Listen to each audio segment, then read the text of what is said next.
don't know nga if it's if it's worth even discussing kasi yung nakakatawa kasi yung picture po, well, the video also that we're seeing playing is nag-donate po itong tobacco company ng mga mobile clinics actually para sa First Lady, yung Love for All niya, dahil alam naman natin, isa yan sa mga advocacy ng First Lady ng unang ginang, na umiikot, namimigay nga siya ng itong mobile clinics, no?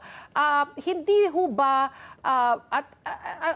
isa ko pang gustong malaman, clinic naman po yan, mobile clinic para sa kalusugan. Yun nga lang, galing nga sa tobacco company. Pero yung Syntax na ginagamit rin po, binibigay po ng gobyerno para dun sa PhilHealth Fund, galing rin po sa pondo, sa taripa na pinapataw po dito sa mga Syntax. So in a way, shouldn't we be thankful? I mean, iba kahit sa contradictory, no? Pero thankful na kung wala sila, wala rin po tayong makukuhang pondo, wala rin po tayong magagamit para sa kalusugan natin. Just being a devil's advocate, oo.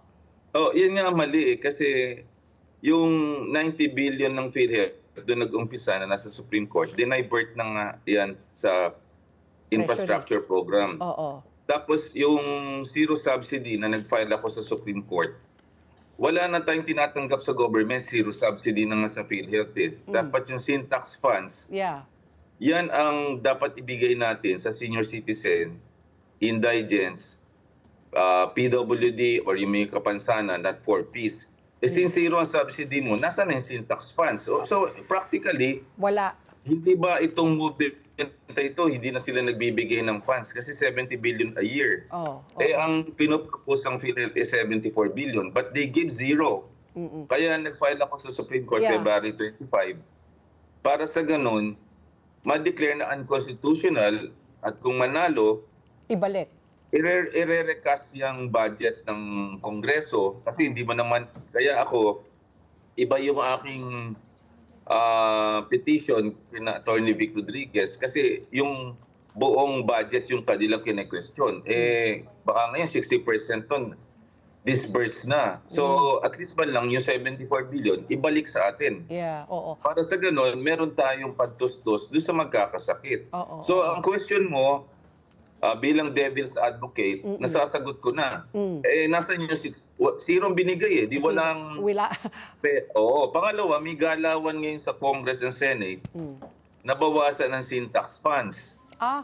Hindi lang umabot. Umattend pa ako ng hearing na yan So may galawan ngayon at yan ay hindi gagadaw kung ang Department of Health Secretary ay lumalaban. Wala siya dun Kami, ang nakikipaglaban, taong bayan So kakaiba ang galaw ng ating Secretary. Pero para siyang politiko, uma-attend sa ganito, ako naisip ko, kung hindi mo matanggihan si First Lady, di dapat hindi ka umattend. Anyway, hindi ka naman nag-speech. Si Rex Gatchalian naman, si Secretary Rex Gatchalian.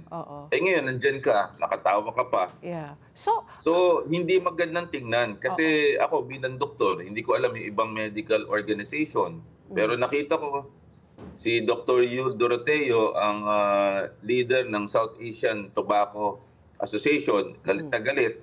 At kaibigan pa niya, pero hindi niya nag-means ng words Ako, hindi rin ako nangingimi kasi nakakagalit ito. Tagal na pinagpaguran ito, Syntax funds, para magka-universal healthcare. Tapos nagbigay siya ng, biro mo, chairman of the board ng PhilHealth.